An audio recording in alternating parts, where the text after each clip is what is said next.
promise me you'd never forget what really happened.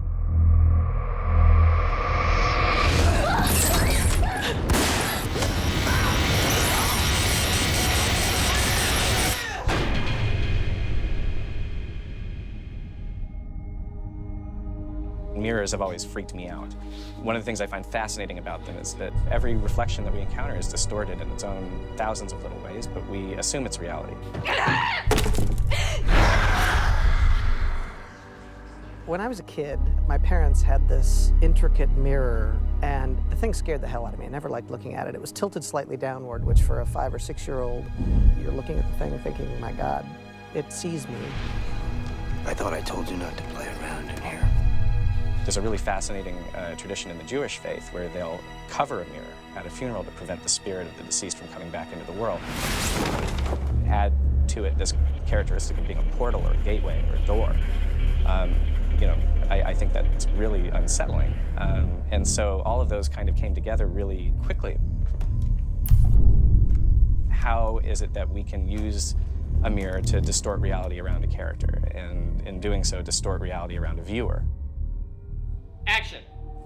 OCULUS began as a short film that was a marriage of wanting to make a horror film and having no resources. I'd been working in Los Angeles as a freelance editor.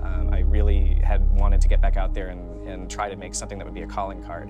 I'll begin by detailing my precautions before I uncover the glass. The biggest things about working on that short that ended up being helpful for the feature were first the logistical difficulties of filming in a room in a small space with a reflective surface.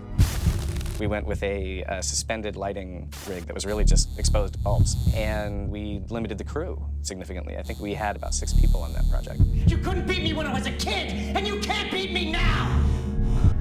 Having to negotiate that space ended up paying off in a big way with the feature. We were still a relatively low-budget film, and we knew that, like the short, we wouldn't have somebody come in and save us digitally with the reflection. The script is really intricate, and it requires a command not only as a writer, but also anticipating, directing, and editing the movie. Action.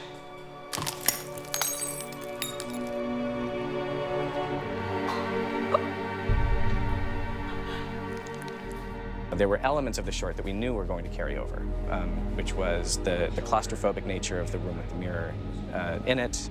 We didn't want to give that up because one of the things people responded to so much about the short was that they started to feel trapped by it. Ready? Yeah. That was the one room that we built instead of shooting at an actual location. And that let us have wild walls so that we could move the crew around and get more dynamic images of the mirror. The mirror itself was always going to be the most complicated and challenging character to pull off in this movie.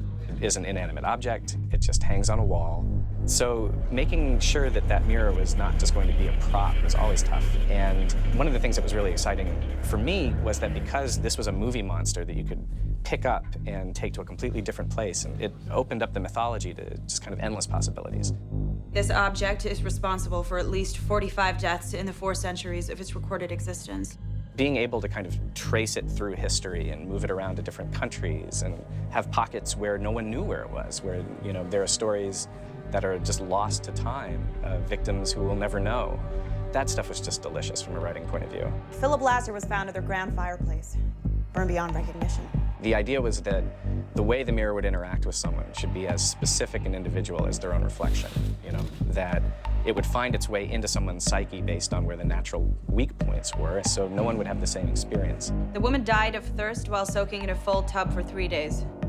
It's a piece of evil that turns your worst perceptions, fears, and insecurities back on you. Clancy apparently weighed over 300 pounds. Later that year, Robert Clancy is photographed by a local newspaper, and he's dropped a few pounds.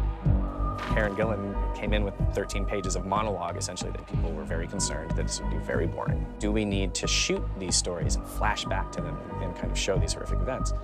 And the hope was that no, something that I have always believed is that a viewer's imagination is going to be able to come up with something way more effective and frightening than we can. 3, 2, 1. The visual style of the short film was, you know, kind of dictated to us again by our resources. When we had an opportunity to go into the feature world for it, we wanted something richer. I hope this still hurts. within the horror genre, you're very used to seeing darkness, sometimes overboard. So for us, it was really about trying to make sure that before the mirror's influence was really truly felt, that the film could be as aesthetically beautiful as possible. By the time the mirror's darkness had physically taken over the space, we've come into this much cooler, much colder light palette. When it came to pacing, it was very important to me very early that this not be a movie that was a collection of jump scares. We wanted to go with something that was much more fluid. Even given our limited schedule, we had a few opportunities to come up with these very fluid Steadicam shots. Marie is redirecting the movers who have the mirror to come back into the hallway this way. So we're going to step aside to let them get past us, carrying the giant mirror. Just like guys, take it outside. But Mom! The alternative is moving boxes. The first time we're introduced to the family as they move into the house, we had wanted to do in a single take. Camera!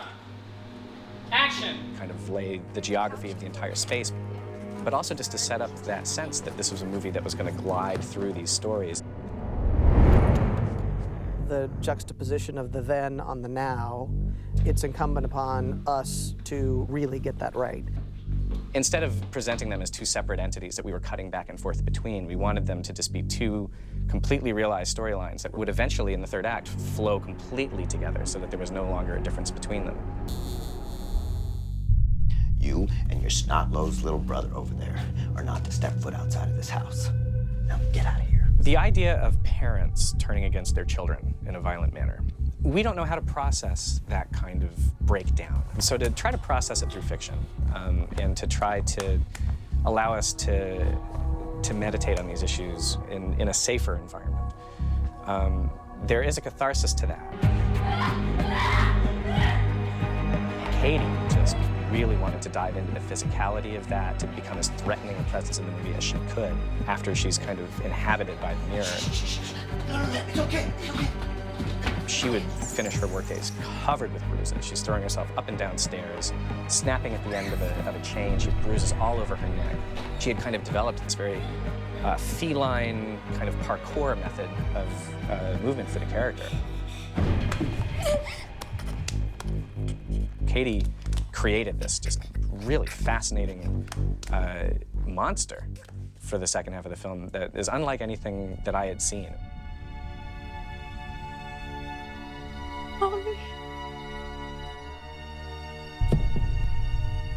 When it comes to the darkness of the ending, to the fact that the evil in the story is not overcome by our heroes. One of the things that I react very strongly to within horror fiction is when an omniscient and very powerful or ancient evil is, bested by a teenager because it had a bad day or something. It's not that there was something in me that wanted to say that evil always wins, because I don't believe that at all. I do believe that evil in the world is a force that is very difficult to beat, and it's an open question for me whether we're winning. No, forget!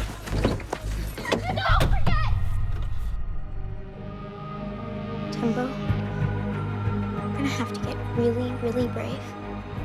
What I hope a viewer will come away from this movie with is not only that kind of entertaining experience you have in a good horror movie, but that we've gotten to think a little bit about the darkness inside of each one of us, and that inexpressible idea that maybe it's part of us, or maybe it comes from somewhere else. This isn't you. It is me.